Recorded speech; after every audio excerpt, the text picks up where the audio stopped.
O Palmeiras sempre teve uma vantagem em relação aos rivais.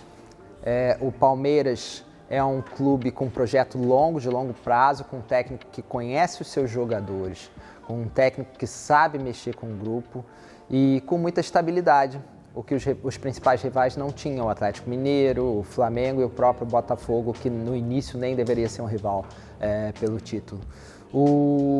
Mesmo assim, não foi um ano brilhante para o Palmeiras, foi um ano muito difícil, talvez um dos mais difíceis, talvez o mais difícil com o Abel Ferreira, porque perderam jogadores importantes, o Danilo talvez seja o principal caso, mas o Gustavo Scarpa também, jogadores que faziam parte dessa mecânica do Abel Ferreira e que ele teve que se adaptar e ele sofreu bastante com isso. Fora a falta de opções no banco, que era uma coisa que ele não tinha nos anos anteriores. Ele teve que contar muito com os jogadores da base.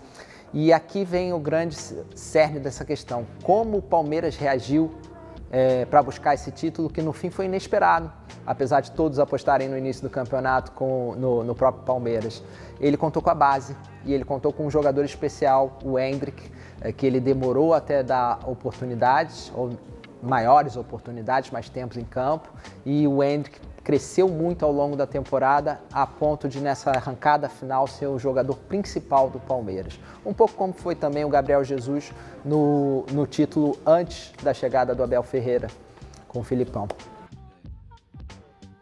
A derrocada do Botafogo é difícil de explicar.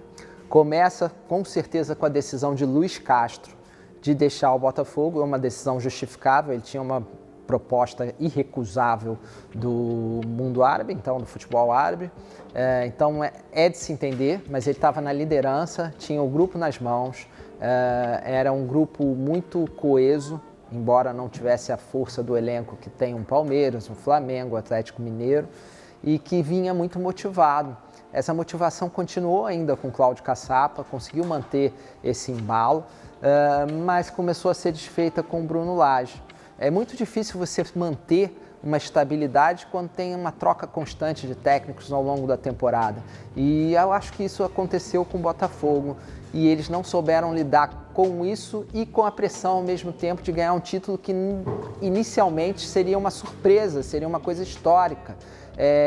Foi uma temporada muito complicada para o Botafogo, que poderia ter sido brilhante, poderia ter sido histórica. Não terminou mal, se você fizer a avaliação mais racional, o Botafogo terminou com uma vaga na pré-Libertadores, mas fica aquela sensação de derrota, né?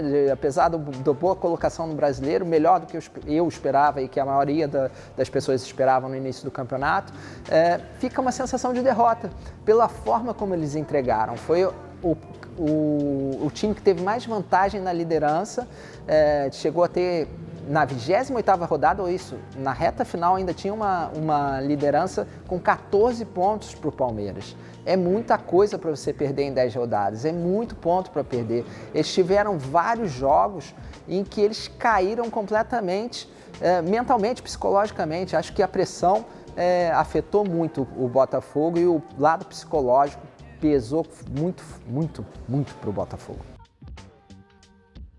O craque do Brasileirão, essa não é tão fácil de responder porque o Palmeiras, o campeão, não tem um craque, é um conjunto, tem um técnico que fez um trabalho maravilhoso, tem grandes jogadores, tem talvez a revelação do Brasileirão, que é o Endrick, um jogador que já está vendido para o Real Madrid e que cresceu muito nessa reta final, mas foi mais para a reta final, ou seja, não é o craque do Brasileirão, para mim é a revelação. O craque seria Luizito Soares. Soares chegou num time recém-promovido da 2ª divisão. Ele tem problemas sérios, muito graves físicos. Você via ele no aquecimento dos jogos a mancar, com dores no joelho, jogava à base de medicamentos, mas quando entrava em campo, parecia que se transformava, esquecia tudo aquilo, todos os problemas, as dores, a idade, e transformava o Grêmio numa potência no Brasileirão, tanto que terminou com a vice-liderança, é o líder em assistência, em participação em gols, chegou quase na artilharia, foi um jogador fantástico o tempo inteiro, para o Grêmio. Então o Grêmio melhorou com ele. É bom citar ainda o Tiquinho Soares, que poderia ter sido craque no Brasileirão se não fosse a derrocada do Botafogo, que é inexplicável. O Tiquinho estava numa fase exuberante. O Hulk e o Paulinho do Galo, que também fizeram uma parceria ali no ataque, que quase levaram o Atlético a passar o Botafogo, chegaram a estar 20 pontos atrás. Foi uma arrancada também impressionante, rumo a uma vaga na Libertadores, pelo menos. O Brasileirão do técnicos portugueses foi mais ou menos o que a gente esperava no início. Muitos chegaram ali para brigar contra o rebaixamento, em clubes como Curitiba, que foi rebaixado, o Goiás. Então, mas a gente esperava, não são decepções exatamente, né? Agora tivemos 2 casos que eu acho que são muito positivos. O primeiro é o Abel, que todo mundo conhece, é um técnico, certamente o maior técnico estrangeiro da história do futebol brasileiro e provavelmente está ali no top 3 dos maiores técnicos já a terem passado pelo brasileiros ou não do nosso futebol.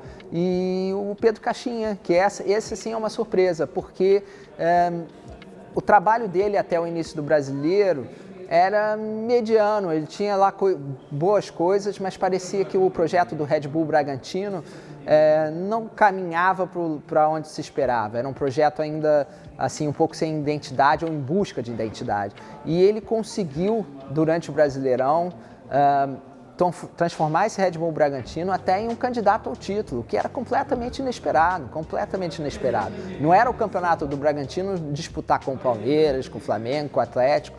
Então, o trabalho do Caixinha foi um trabalho fantástico e merece também menção.